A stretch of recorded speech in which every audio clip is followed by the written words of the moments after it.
Hello, എല്ലാവർക്കും നമസ്കാരം. ഇന്ന് ഞാൻ പരിചയപ്പെടുത്താൻ പോകുന്നത് നമ്മളുടെ തൊടിയിലൊക്കെ ഉണ്ടാകുന്ന പപ്പങ്ങ സാധാരണ എല്ലാവരും സാമ്പാറിലിടുക, അല്ലെങ്കിൽ തോരൻ വയ്ക്കുകയോ മെഴുക്ക് പുരട്ടി വയ്ക്കുകയോ മോരുകറി വയ്ക്കുകയൊക്കെ ചെയ്യും.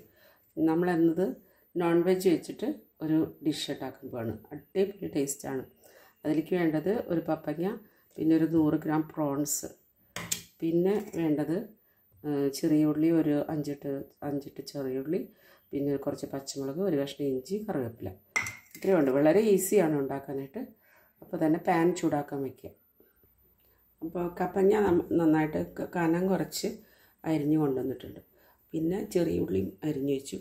ഈ പ്രോൺസ് ഞാൻ ഒരു 15 മിനിറ്റ് മുമ്പ് മുളക് പൊടി, മഞ്ഞൾപ്പൊടി, ഉപ്പ് പരട്ടി വെച്ചതാണ്. കുറച്ച് ചെറുനാരങ്ങ നീരും സ്വല്പം, ഒരു 1/2 സ്പൂൺ പ്രോൺസ് നമ്മൾ എണ്ണയിലിട്ടിട്ടുണ്ട്. നല്ലപോലെ ഒന്ന് വറുത്ത് കോരണം. പ്രോൺസ് നന്നായിട്ട് വെന്തിട്ടുണ്ട്.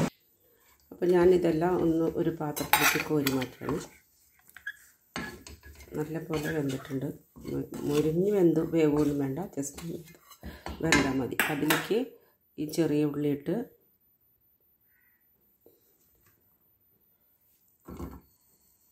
അതേ പാനിലേക്കാണ് ചെറിയ ഉള്ളിയൊക്കെ ഇടേണ്ടത്.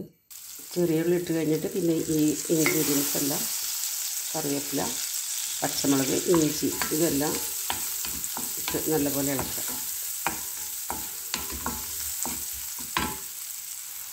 ഇത് ഒരുപാട് മൊരിയൊന്നും വേണ്ട, കാരണം ഉള്ളിയൊക്കെ ഒന്ന് ചെറുതായി വാടി ചെറിയൊരു ബ്രൗൺ നിറം വന്നാൽ മതി. ഒരുപാട് മൊരിഞ്ഞാൽ ഉള്ളിയുടെ ടേസ്റ്റ് മാറി. ഇതിലേക്ക് ചെറിയൊരു സ്വീറ്റ് ടേസ്റ്റാണ് വരുന്നത്. പിന്നെ കുറച്ച് ഇടിച്ച മുളക് പൊടിയും കൂടി ഇടുന്നുണ്ട് ഞാൻ. ഇടിച്ച മുളക് പൊടി ഒരുമാതിരി മൊരിഞ്ഞു വന്നു. അപ്പോൾ നമുക്ക് ഈ കഷ്ണമൊക്കെ അരിക്കിടാം.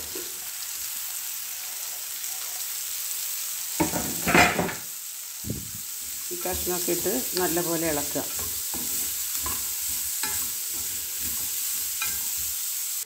കഷ്ണമൊക്കെ ഇട്ട് ഇളക്കിയതിന് ശേഷം പാകത്തിന് ഉപ്പും ചേർത്ത് ഈ വറുത്ത് വെച്ച പ്രോൺസ് മേലോട്ട് ചേർക്കുക. കുറച്ച് ഒരു 1/2 ഗ്ലാസ് വെള്ളം ഒഴിച്ചിട്ടുണ്ട്. അതൊന്ന് വെന്ത് കഴിയുമ്പോൾ നമ്മളുടെ ഐറ്റം റെഡിയായി.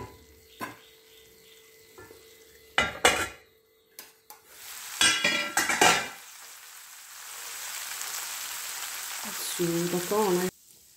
അങ്ങനെ കറിയെല്ലാം നല്ലപോലെ വറ്റി വന്നിട്ടുണ്ട്. ഇപ്പോൾ കഷ്ണങ്ങളൊക്കെ നല്ലപോലെ വെന്തിട്ടുണ്ട്. ഉപ്പൊക്കെ നോക്കി നല്ല ടേസ്റ്റ് ഉണ്ട്. അപ്പോൾ എല്ലാവരും ചെയ്ത് നോക്കുക. നോൺ വെജ് കഴിക്കുന്ന എല്ലാവരും ട്രൈ ചെയ്ത് നോക്കുക.